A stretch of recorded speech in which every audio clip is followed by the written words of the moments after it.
TB की बीमारी तो जैसा आप सभी को ज्ञात है काफ़ी लंबे समय से अपने देश में चल रही है और भारत सरकार ने इसमें जो अभी एक तत्काल निर्णय लिया था कि टीबी की दवाइयाँ सिर्फ सरकारी काउंटर से ही दी जाएंगी। ये बहुत अच्छा प्रयास था। इसमें दवा का दुरुपयोग होने की संभावना नहीं थी और सरकारी तंत्र उन सभी मरीजों को ऑनलाइन ट्रेस भी कर सकता है, उनसे ऑनलाइन संपर्क में भी रहेगा। जो उनका डॉट्स प्रोवाइडर है वो उनके पास में लिस्ट पहुंचने से उनको विधिवत उचित मात्रा में दवाई मुफ्त में मिल जाने से उनकी आत्मविश्वास भी बढ़ी है और उनका आर्थिक बोझ भी कम हुआ है। अभी वर्तमान में कोरोना काल भी चल रहा है, लगातार कोरोना के मरीज मिल रहे हैं और कोरोना बीमारी का असर जो है मूलतः फेफड़े के ऊपर ही होता है। और ऐसे में अगर आपके शरीर में पूर्व से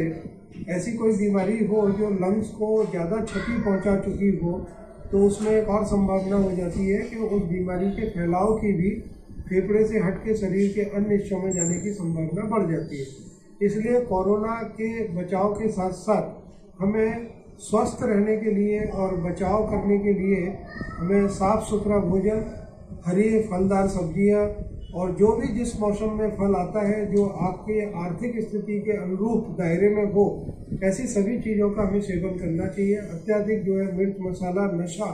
एवं धूम्रपान, इनसे हम दूर रहें तो हम टीबी के साथ साथ कोरोना से भी, दोनों बीमारियों के होते हुए भी अपना अच्छे से जो है सुधार कर सकते हैं। जहाँ तक कोरोना का प्रश्न है उसमें आपको हमेशा बताया गया है कि आपको मास्क वगैरह यूज़ करना है और सोशल डिस्टेंसिंग भी मेंटेन करना है, शुद्ध हवादार स्थान पर रहना है और शुद्ध भोजन करना है। आपके अंदर किसी तरीके का कोई भी व्यसन जैसे कि शराब हुआ, सिगरेट हुआ,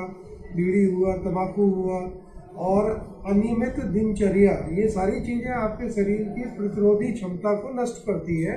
जिससे कि कोरोना वायरस को और तीव्र नुकसान पहुंचाने की संभावना बढ़ जाती है। जैसा हम देख रहे हैं कि अगर हम मास्क लगाते हैं तो उससे नॉट ओनली कोरोना वायरस आपके शरीर में जाने से रुकता है,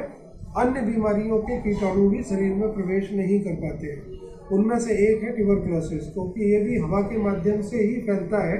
अगर हम मास्क का उपयोग कर रहे हैं तो अप्रत्यक्ष रूप से हम अपना टीबी से भी बहुत सारा बचाव कर रहे हैं। जैसा कि मेरे अनुभव में भी आया, पिछले 1 साल से जब से कोरोना हुआ है तब से लोगों के द्वारा मास्क उपयोग करने से नए टीबी के केसेस के आने की जो है संख्या में गिरावट हुई है और जिन लोगों को टीबी था उनकी टीबी में दवाइयों की उचित मात्रा और साफ सुथरा भोजन लेने से भी काफ़ी तेज़ी से सुधार हुआ है, क्योंकि टीबी में जो उनके फेफड़े और शरीर की बीमारी से लड़ने की क्षमता जो कम हुई थी वो मास्क के कारण शरीर में और दूसरी बीमारियों के कीटाणु प्रवेश नहीं कर सके और उन्होंने उससे हमको जो है बीमारियों, टीबी की बीमारी के अतिरिक्त अन्य बीमारी को पैदा होने से रोका और उससे टीबी अप्रत्यक्ष रूप से काफ़ी लाभान्वित हुई है। मरीजों की संख्या में कमी हुई है। वर्ल्ड टीबी डे पर मेरा कहना यही है, भले ही कोरोना